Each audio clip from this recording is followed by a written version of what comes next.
The following are excerpts from the award-winning film Preacher to the Popes, Raniero Cantalamessa. Stay tuned for information where you can watch the entire movie.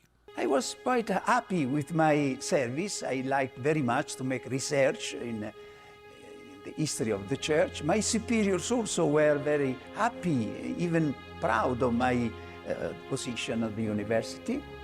But deep down in my heart, I felt that this was not the end of my life. There was something more. Another very rich lady offered 4 tickets, all included, to come to the United States and attend an ecumenical charismatic rally precisely in Kansas City.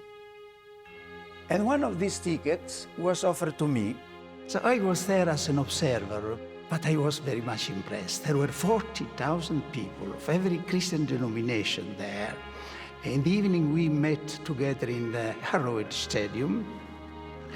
And teaching history of ancient Christianity, I was obliged to admit that what was happening was exactly what was happening in Corinth, in the first Christian community. But nevertheless, as a traditional priest formed before the council, I reacted to this spontaneity, this prophetic way of speaking. And I remember that at a certain moment, during that marvelous encounter, there, the stadium, the crowd was singing, "Lift high the banner of love." The Americans know that song, right? "Jericho must fall." And my Italian friends, who were nudging me in the side and saying, "Listen, listen, Jericho, that's you, man. Jericho must fall."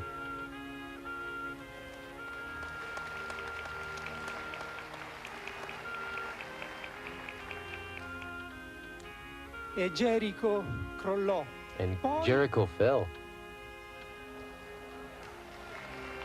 I remember one day we were in a small prayer meeting. And in my mind, there were many objections, but what I am doing here? I am baptized, confirmed, ordained priest. I have St. Francis of Assisi as my spiritual father. What can possibly these lay people give to me, which I don't possess? This is pride, this is pride. A lady in the room opened the Bible and started reading. And it was the passage where St. John the Baptist says to the Pharisees, "Don't say in your heart, we have Abraham as our father." I said, "Touched, Lord, touched." I stood up. I didn't speak any English at that moment. I spoke Italian, but everybody seemed to understand. I said, "Lord, I will never again say that I am son of St. Francis of Assisi. And if it is necessary to become a child and to let people pray over me to become a true son of St. Francis of Assisi, well, I accept." And after much resistance, I must say, the Lord convinced me that this is a grace. This is really a new Pentecost. It's an answer to what Pope John XXIII asked God for, a new Pentecost for the Church. So I received the baptism in the Spirit. Nothing tremendous happened, but immediately after that, I felt the Bible alive.